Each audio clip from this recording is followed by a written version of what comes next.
In particular, I challenge you to apply your deliberative bandwidth to the forthcoming World Bank Group's International Development Association, IDA Summit. And let me explain what we are going to do in this summit. When we had this conversation last year, and our development partners realized that we were changing the narrative about our continent, and that we no longer wanted to be victims, we wanted to be part of the solution.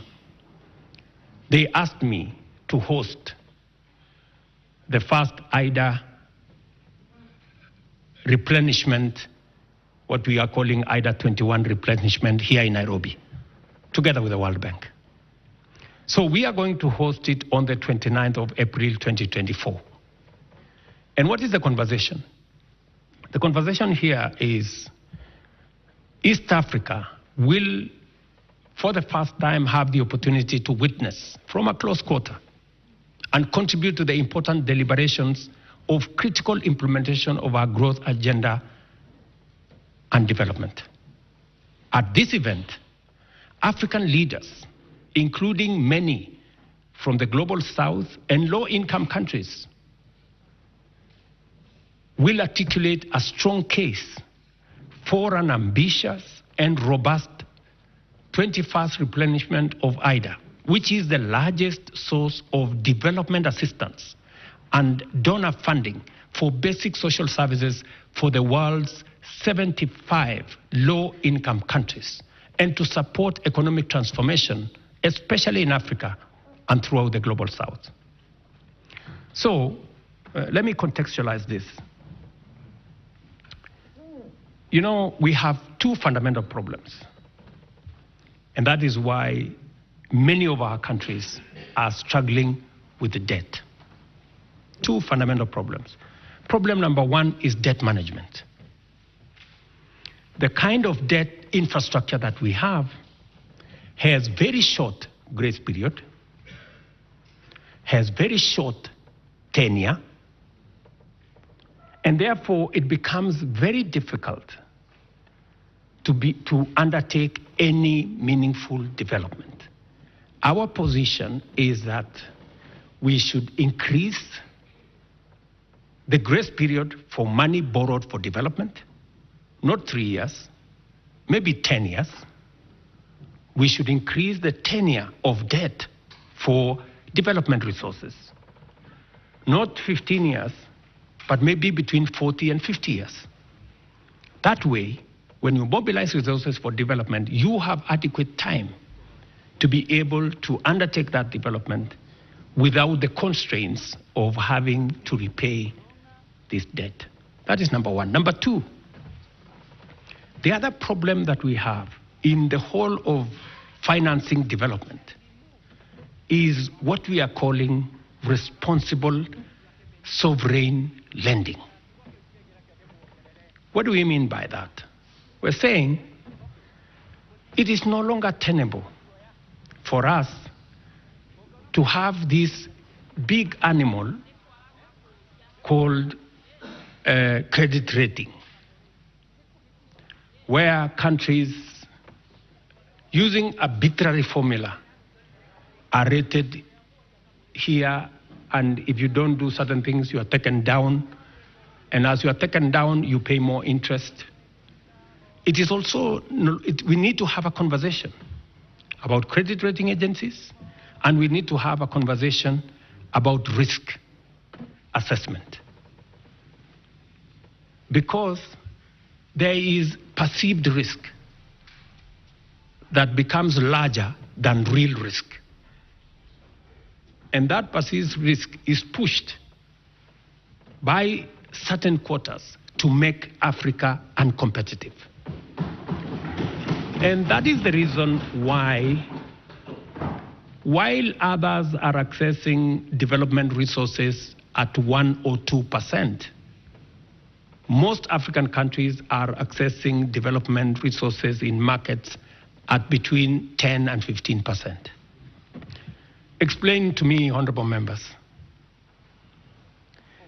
if one set of countries are accessing development resources at 1-2%, and another is accessing between 10 and 15%, is it realistically possible for us to grow at the same rate?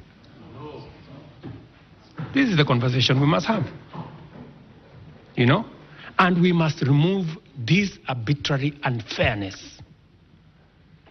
You know, this arbitrary unfairness from global financing. And that is why we are saying we must have a thorough conversation about the reform of multilateral development banks and the whole international financial architecture as a whole. When we started this debate a year ago, we looked like mad people. But I promise you, today, in every meeting, everybody has come to the conclusion that there is a problem with the architecture of international financing. And the conversation is no longer if, the conversation is when are we and how are we going to reform it.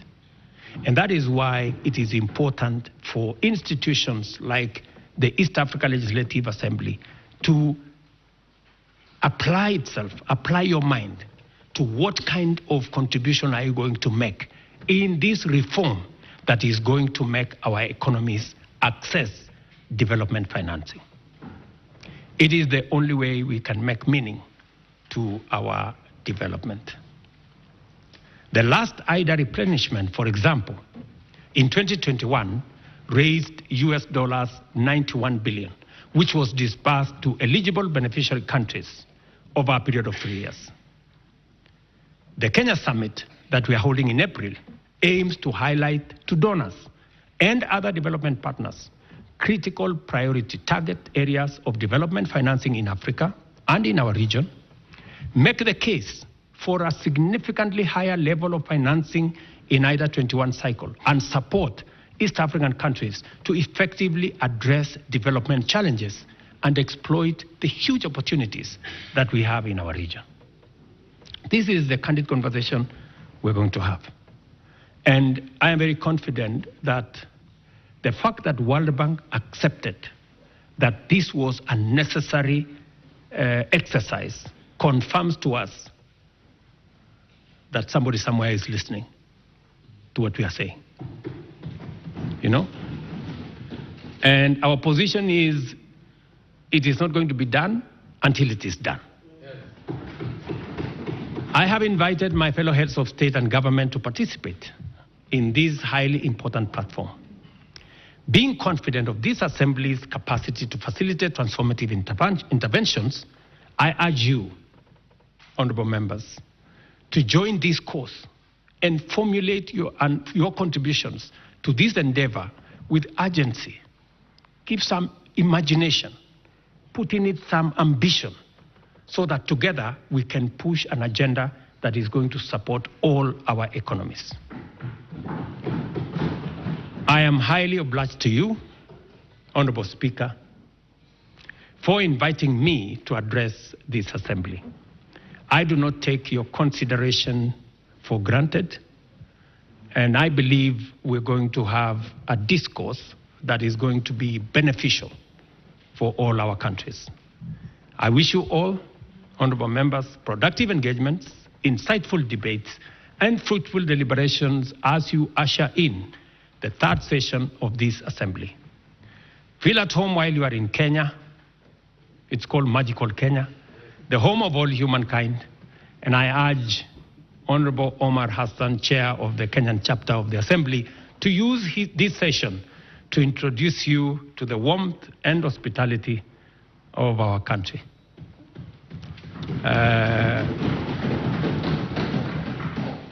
And I urge you, Honorable Hassan, to make that only in places that are licensed.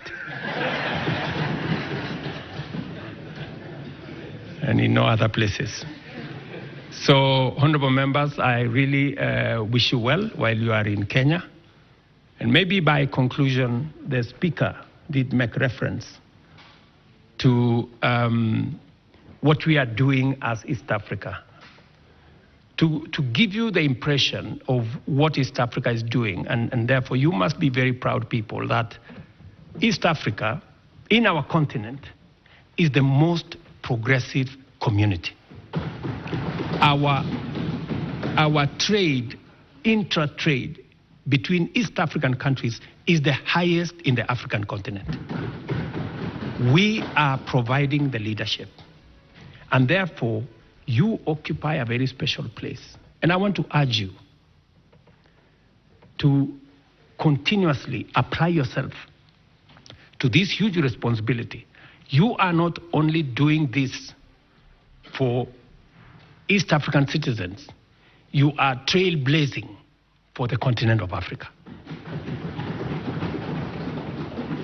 So continue with diligence, but also a pace to make sure that you help us move the continent together. It is the reason, for example, why, as members of the summit in East Africa, as you're all aware, the chair of the AU is coming up next year, as the term of Musa Faki, our current chair, comes to an end. It is going to be the turn for East Africa to provide the chair of the Africa Union. We have sat down in the spirit of the East African community. We have consulted as heads of state from the East African community together, and we have agreed to sponsor one candidate as East Africans. As East Africans, because that is the strength of our community, that we can do things together and we can consult amongst one another. So it speaks to the spirit of the leadership that is being provided by our region. Ladies and gentlemen, I want to thank you very much. May God bless you. May God bless Kenya. May God bless East Africa. And thank you very much for listening to me. Asanteni sana.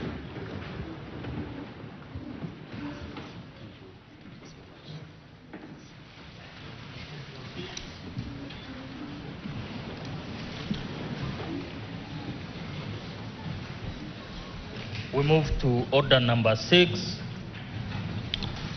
vote of thanks.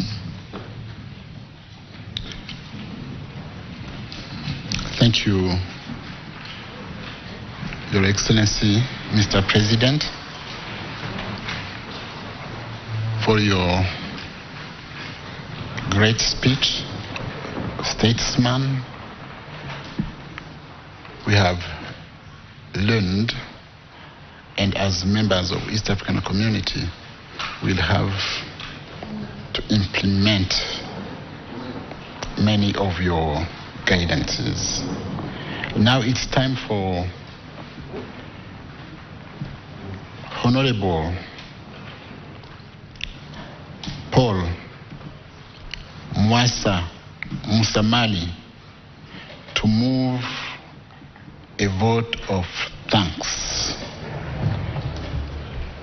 Honorable members, we shall have the opportunity to debate this great speech, this presidential speech, and we will do it when it will still be fresh in our memories.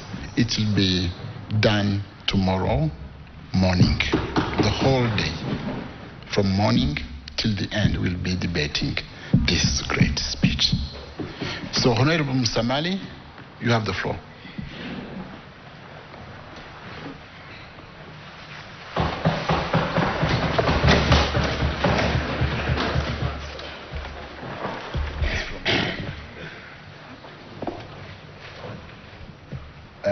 Your Excellency, the President of the Republic of Kenya and a member of the East African Community Heads of State Summit,